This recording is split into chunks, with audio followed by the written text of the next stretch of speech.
KBS 대전 생생뉴스. 12월 2일 월요일 KBS 대전 생생뉴스 이용순 기자입니다. 방석준 앵커 휴가로 제가 한 주 동안 생생뉴스를 진행하게 됐습니다. 자유한국당이 무제한 토론을 통한 합법적 의사진행 방해를 뜻하는 필리버스터를 신청했죠. 20대 국회 마지막 정기국회가 혼돈에 빠졌습니다. 한국당은 유치원 3법과 연동형 비례대표제를 담고 있는 공직선거법 개정안, 고위공직자 범죄수사처 법안 등 패스트트랙 법안을 막기 위해 필리버스터라는 초강수를 띄웠고요. 더불어민주당 강력 반발하고 있습니다. 지난달 29일 예정된 본회의에 참석하지 않으면서 20대 국회에 그대로 멈춰섰습니다. 어린이 교통 안전사고 방지를 위한 민식이법을 비롯한 각종 민생법안, 예산안 처리가 불투명해졌습니다. 이렇게 민식이법의 국회 본회의 통과가 무산된 뒤 고 김민식 군의 부모는 우리 민식이가 왜 정치적인 협상 카드가 돼야 하는지 모르겠다 오열했습니다. 이후에 한국당은 국회 본회의를 열어서 민식이법을 비롯한 민생 법안을 처리하자고 민주당에 제안했지만 여전히 전국은 혼란스럽습니다. 백원우 전 청와대 민정비서관 산하 특감반에서 일했던 검찰 수사관이 검찰 조사를 앞두고 숨진 채 발견됐습니다. 해당 수사관은 청와대 민정비서관실에서 근무할 당시에 2017년 말 청와대가 경찰에 전달한 김기현 전 울산시장 관련 비위 첩보 문건 의혹과 관련해서 어제 서울중앙지검 공공수사2부에서 참고인 신분으로 조사를 받을 예정이었는데 당시 경찰 수사를 지휘한 항우나 대전경찰청장을 둘러싼 여야 공방도 가열될 전망입니다. KBS 대전 생생뉴스 먼저 이 시각 헤드라인 뉴스입니다. 내년 총선에 출마하기 위해 항우나 대전경찰청장이 신청한 명예퇴직이 거부됐습니다. 항우나 청장은 어제 자신의 SNS를 통해 경찰청으로부터 명예퇴직 불가 통보를 받았고 사유는 검찰이 수사 중임을 통보했기 때문이라고 밝혔습니다. 충남의 15개 기초의회 가운데 8개 의회가 의정활동을 실시간으로 공개하지 않아 주민과 소통 취지를 무색해 하고 있습니다. 대전의 5개 기초의회는 생방송은커녕 과거의 영상도 찾기가 어렵습니다. 당진의 아시아 최대 규모의 신재생에너지 융복합 벨트가 조성됩니다. 당초 석탄화력 발전소가 예정된 곳이었는데 2031년까지 이 사비가 무려 9조 8천억 원이 투입됩니다. 충청남도 당진시가 탈석탄 정책 차원에서 민간 자본 그리고 국비를 확보해 추진하겠다고 청사진을 내비쳤습니다. 재활용이 어려운 폐유리병을 건축 자재로 만드는 기술이 개발됐습니다. 기존의 이 시멘트 제품보다도 튼튼하면서 무게는 줄일 수 있다고 하는데요. 그래서 초고층 건물에 사용할 수 있습니다. 환경부사나 유용자원 재활용 기술개발사업단이 민간업체와 함께 개발한 기술입니다. 연말이 되면서 우리 주변의 어려운 이웃에게 이 추운 겨울나기가 가장 큰 걱정인데요. 이들에게 따뜻한 사랑, 온정을 전하는 구세군의 빨간 자선 냄비가 올해 어김없이 등장했습니다. 이 가정자가 어려움에도 더 큰 꿈을 찾는 학생들을 위한 전국 최초의 공립 대안학교죠. 이 공립대안학교가 아산시 등포면에 설립됐습니다. 다양한 직업체험활동, 심리치유활동 공간이 함께 어우러졌는데요. 충남 다사랑학교에서는 재학생 26명이 전원 기숙사 생활을 하면서 서로를 이해해가는 방법을 배우고 있습니다. 지난 10월 기준인데요. 대전과 충남 미분양 주택이 전달보다 모두 감소했습니다.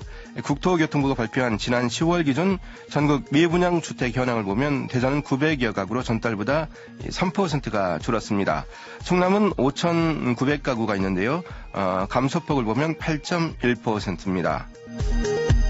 충청남도가 도교육청과 함께 내년 3월부터 시행하려던 만 5세 전액 무상교육에 빨간불이 켜졌습니다. 관련 조례안은 6,000명 가까운 도내 만 5세 사립 유치원생 연간 학부모 부담 교육비가 143억 원 정도인데요. 도와 교육청이 40대 60으로 분담하기로 되어 있습니다. 이 시각 헤드라인 뉴스였습니다.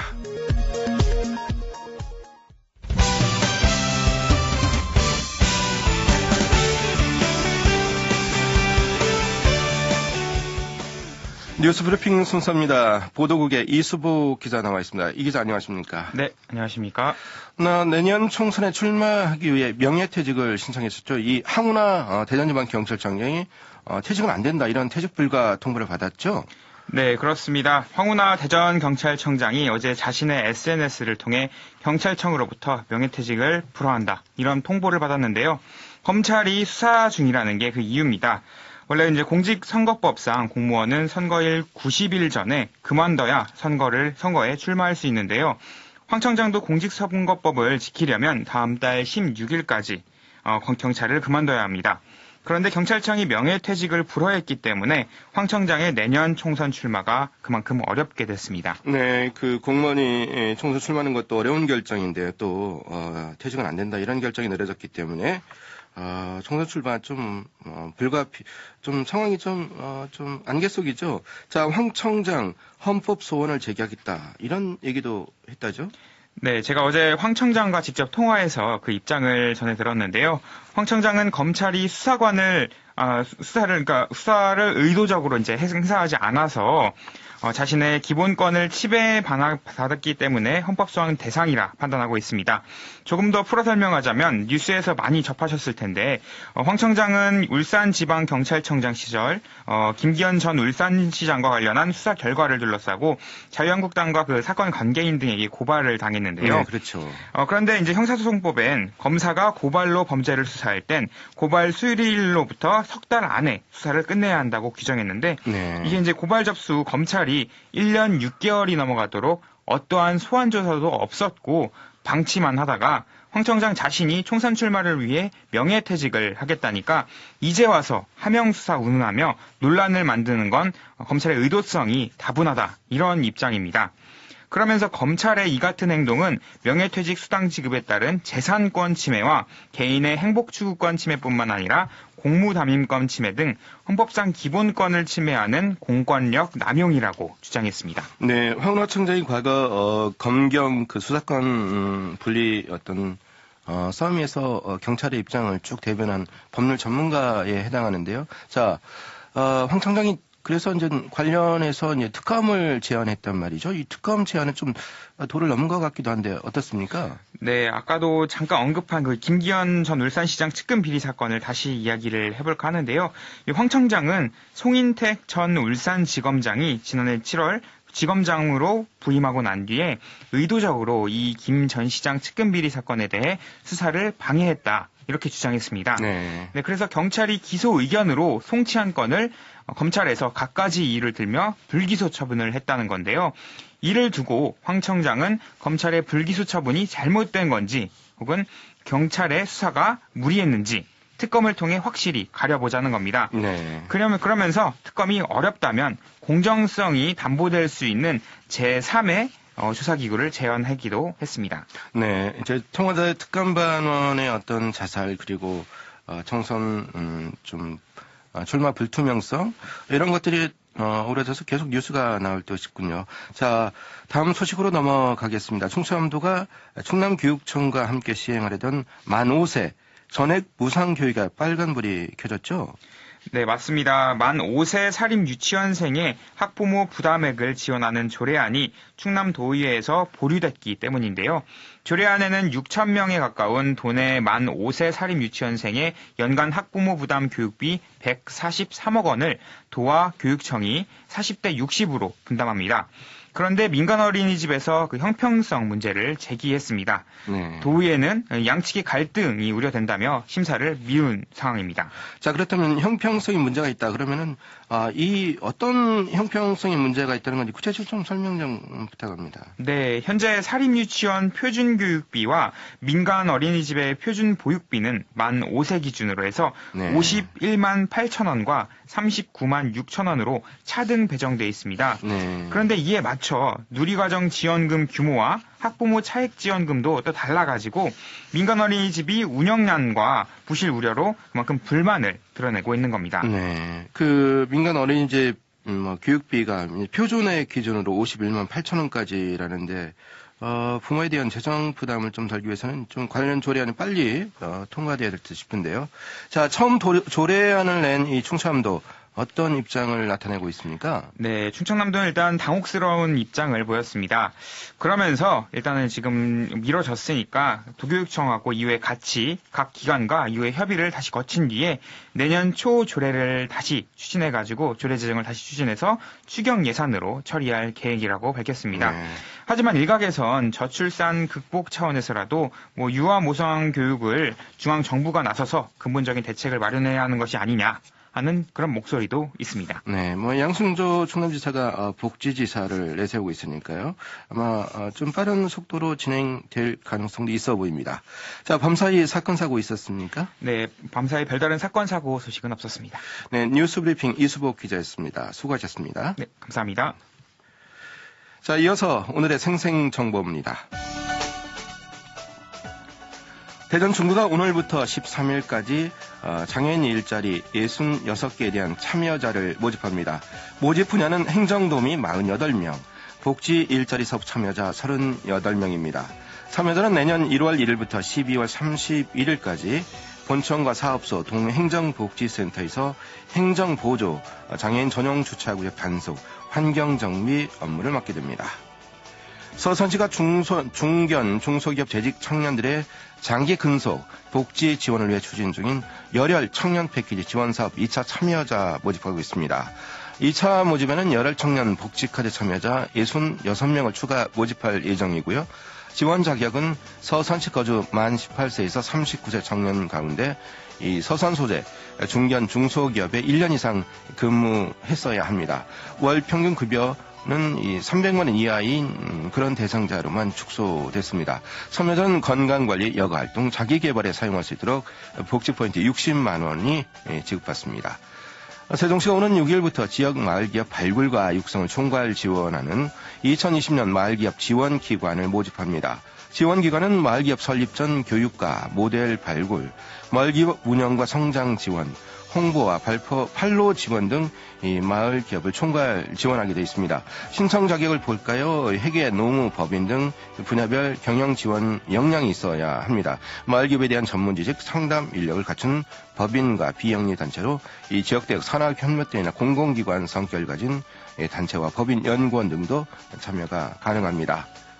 대전시가 청년 관련 소식을 사회관계망 서비스인 SNS 전할 청년활동 홍보기자 15명을 오는 20일까지 모집합니다. 18세에서 39세 시민 누구나 지원할 수 있습니다. 소정의 언거료도 함께 받을 수 있고요. 우수활동 기자에게는 표창도 수여됩니다. 서산생은 대전시 홈페이지나 청년 홈페이지 청춘광장을 참고하면 되겠습니다.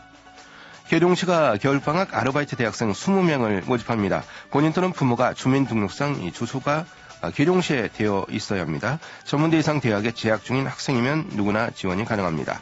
오는 6일까지 온라인 신청을 받습니다.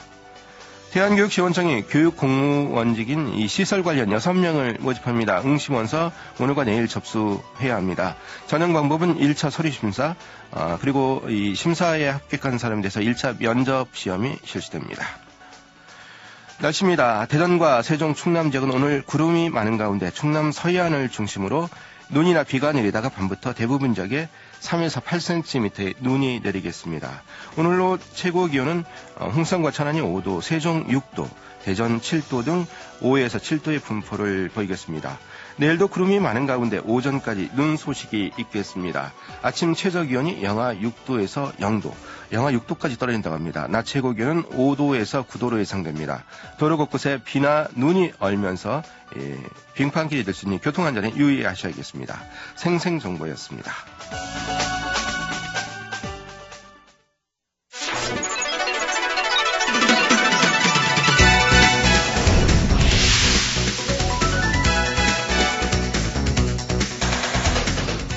생생한 뉴스, 깊이 있는 이슈 분석. 여러분은 지금 KBS 대전 생생뉴스를 듣고 계십니다.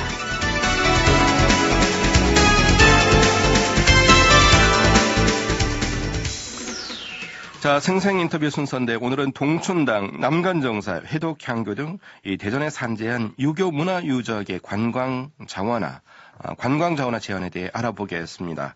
대전은 우암 송시열 선생, 동춘당 송중길 등 조선시대 걸출한 유학자를 배출한 기호유학의 본거지기도 합니다. 하지만 출중한 문화유산을 갖고 있으면서도 제대로 활용된 적이 거의 없는 것 같습니다. 최근에 한 정책 토론에서 이런 대전의 문화 유교 유산을 관광자원으로 활용해도 괜찮다, 이러한 제안이 나왔다고 합니다. 오늘 생생토론 생생 인터뷰에서는 대전의 유교 문화유적 관광자원화 제안에 대해서 대전시의 윤종명 의원과 말씀 나눠보겠습니다. 윤 의원님 안녕하십니까? 네, 안녕하세요. 네, 지난 28일이었죠. 양반마을과 이 선비문화 유적벨트 조성을 통한 관광 활성화 방안 마련을 위한 정책 토론회가 열려 관심을 모았는데요. 자, 먼저 어떤 토론회였는지 좀 소개해 주시겠습니까? 네, 잘 아시다시피 우리 대전은 출중한 선비문화의 전통을 가진 양반굴 선비고장 아니겠습니까? 네. 대전은 우암 송시열, 동춘당 송준일 선생 등 걸출한 유학자를 배출해서 17세기 조선 후기 학문과 사상은 물론 정치를 주도했던 지역입니다. 네. 덕분에 남간정사나 동춘당을 비롯해서 수연서원, 희덕창교, 쌍청당, 네. 박백년 유업이 등 귀중한 문화유산들이 잘 남아있는 그야말로 역사와 문화가 살아있는 도시인데요. 국권 동남올해부터 오는 2021년까지는 대전 방문의 해로 대전 방문회, 우리 대전의 그렇죠. 네. 대전의 진면로를 널리 알릴 방안을 적극 발굴할 필요가 있어서 이번 토론을 마련하게 되었습니다. 네, 대전 하면 이제는 우암 송시열 선생, 동춘당 송중길 선생, 탄원 권씨, 초려 이유태 이런 조선시대 유학자분들이 이제 자리하고 계신데요. 자, 대전이 이제 기호 학파의 본거지 다 있는데 기호 학파에 대해서 좀 어떠한 그 배경을 갖고 있는지 좀 설명 좀 부탁드리겠습니다. 네, 그렇습니다. 잘 아시는 분들은 아시겠습니다만 영남학파와 함께 조선시대 유학의 양대산맥으로 불리던 기후학파, 호서사림의 유람이 바로 우리 대전입니다. 대전이 출중한 선비문화의 구장이 된 것은 조선 초기에 이 지역 선비들이 과거 국제를 하고 네. 벼슬에 오르면서부터 시작되었다고 하는데요. 15세기에 박백년, 16세기에 김정과 송인수를 거쳐서 네네. 7세기에 송시열, 송준길 선생이 한시대의 학문과 사상과 정치를 주도하면서 선비 구장으로서 절정에 이르렀고 구한 말에는 단제 신초, 연제 송병선, 국권 상실기에는 송병선 선생에 이르기까지 출중한 선비를 배출한 그야말로 양반굴 선비 구장이 바로 우리 대전입니다. 네. 자, 우암 송시열 선생 하면 이제 조선시대 이조 판사 좌이정 여기만 문신이었고요. 제자들을 가르친 이 서당 건물이죠. 남간정사가 대전에 있단 말이죠. 네. 전주 같은 경우는 전주 한옥마을을 활용해서 이제 관광 산업을 일으켰는데, 자, 송시열 선생 남간정사에 대한 소개 그리고 활용 방안 좀 의견 주시겠습니까? 남간정사는 송시열 선생의 서재입니다. 선생은 말년에 이곳에 거주하면서 학문을 갖고 연구하던 곳인데요. 선생이 돌아가신 후에도 이곳에서 3년상이 치러지기도 했다고 합니다. 네네. 대전시에서 91년부터 7년간 송시열의 서재인 남간정사와 일제강점기 때 송시열 선생에 대한 재앙을 위해 설립된 남간사 등 문화재 복원과 재건 사업을 통해서 98년에 우암 사족공원을 완성하게 되었습니다. 네. 그 조선시대 이제 대사원, 병조판서, 이조판서를 역임해서 했죠. 이 동춘당 송중길 선생 고택이죠. 고택 이름도 동춘당으로 이제 명명이 돼가지고요. 대전 시민들 대부분 아실 것 같아요. 자, 동춘당의 어떤 그 관광자원 활용화 정도요. 좀 어떤 비전이 있다면 어떤 말씀을 주실 수 있을까요? 네. 동춘당은 송중길 선생님 별당인데요. 본물 제209호로 지정된 국가지정문화재입니다. 네네. 동춘당 또한 남간정사와 같이 유교유적의 대중화와 관광자원을 위해서 조성된 도시공원입니다. 동춘당 공원은 2010년에 조성되어 있었고요. 여기에 동춘당하고 동춘당 종택, 소대원과 오숙제 등 유교유적이 포함되어 있습니다. 네, 그렇군요. 자, 이제 조선시대 유교문화 유적이 대전에 이제 꽤 있다. 인근 논산에도 굉장히 많지만요. 대전에도 꽤 있습니다. 자, 현재 대전의 유교문화 유적이 어떻게 활용되고 있는지 또 부족한 점 무엇인지 좀 설명 좀 부탁드리겠습니다. 사실 활용 측면에서는 아쉬운 점이 많이 있습니다. 유서 깊은 선비고장 대전의 중심축은 잘 아시는 바와 같이 해덕입니다. 네. 조선시대의 해덕은 지금의 대덕구와 동구 그리고 유성구의 일부인데요.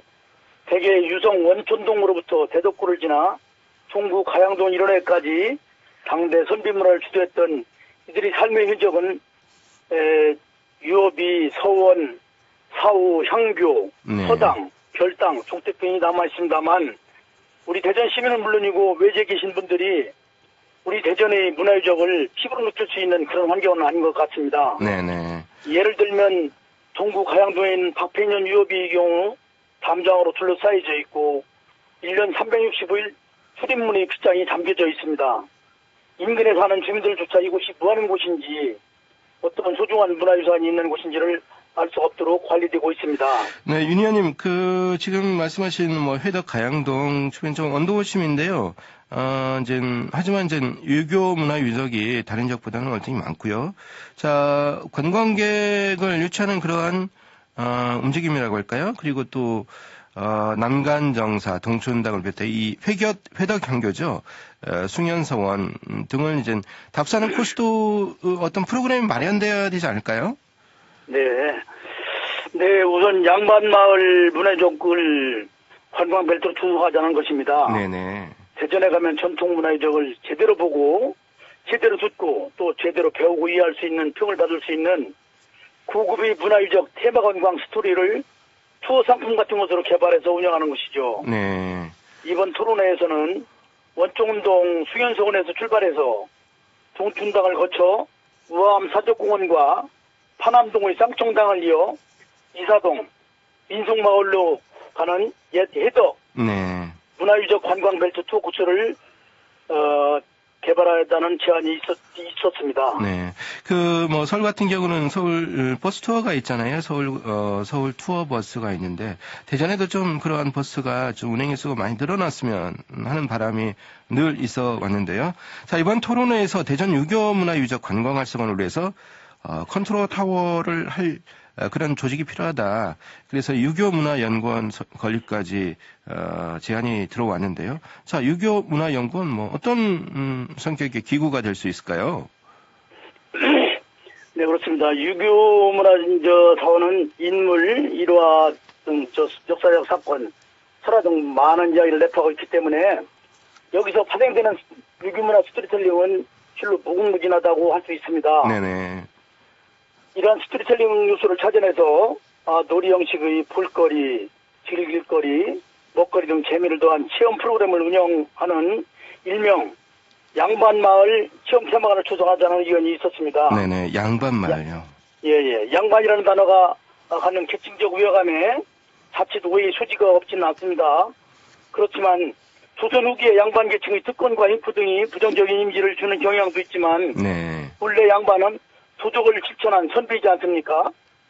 양반들 중에는 흉년이 들면 양민에게 곡식을 내어주는 구제, 지금 협동조합의 실천적 복지를 배운 이들도 있고요. 또 충청도 하면 양반의 고장이라고도 하고 우리나라 사람이라면 누구에게나 인식되어 있는 네. 충청도 양반, 부인할 수 없는 구육 브랜드 아니겠습니까? 네, 그렇죠. 그런 점을 착안해서 양반 마을이라는 테마파크 형식의 체험관을 조성하는 것과 관광 활성화를 위한 하나의 전략적이라고 생각을 하고요. 네, 지금 전략적인 그러한 제안이라고 말씀 주셨는데요. 자, 대전시도 관심을 가져야 하지만, 대상적인 대덕구에 또 동구에 소재하다 보니까 이 대덕구와 동구에도 관련 제안이 좀 들어가야 하는 것 아닌가 이런 생각이 들기도 하는데요. 그렇습니다. 이제 대덕구와 동구하고 중구하고 있는 네네. 문화유적 관광 벨트를 형성을 해서 이 부분들을 원도심 재개발, 도시 재생까지 이뤄내는 이런 코스로 개발하고자 하는 그 의지입니다. 네, 그렇군요. 자, 대전하면 과학도시, 과학기술도시, 첨단도시라는 이미지가 전국적으로 다 모든 국민이 갖고 있는 대전에 대한 브랜드 이미지인데요. 자, 조선시대에 유교 문화 유적을 좀 살펴보자 차원이 아니고 관광 차원화 하자는 제안이 어찌 보면 대전의 정체성과 맞지 않는다 이런 지적이 반론이 나올 수 있는데 좀 어떻게 대응하시겠습니까?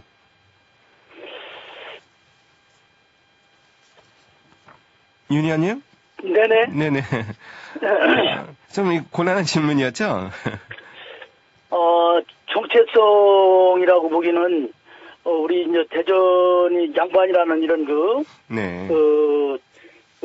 아까 전자가 말씀드린 바와 같이, 양반이 이제 계층적 우애감이 처치 오해 소지가 있을 수 있어서, 네네. 이런 부분들이 이제 조심스럽긴 합니다만은 이런 부분들을 해학적으로 어떤 관광 자원화 시켜서, 네네. 예, 주민들에게 이런 문화를 알리고, 이런 또 사업을 또 연결시켜서 원도심 재생을 이뤄내는 이런 계기로 삼으면 좋지 않을까 하는 생각을 네. 가져봤습니다. 네, 윤 의원님 하실 일이 많습니다. 열심히 하셔가지고 좋은 그런 결과물 얻기를 바라고요. 자, 오늘 말씀은 여기까지 듣겠습니다. 고맙습니다. 네네, 감사합니다. 네, 지금까지 대전의 유교 문화유적 관광 자원화 이런 제안에 대해서 대전시의회 윤종명 의원과 말씀 나눴습니다.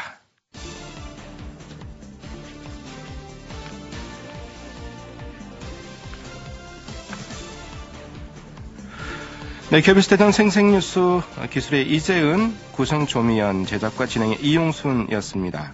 12월 2일 월요일 방송 여기서 마칩니다. 행복하고 평화로운 하루 되시기를 바랍니다. 내일 다시 뵙겠습니다.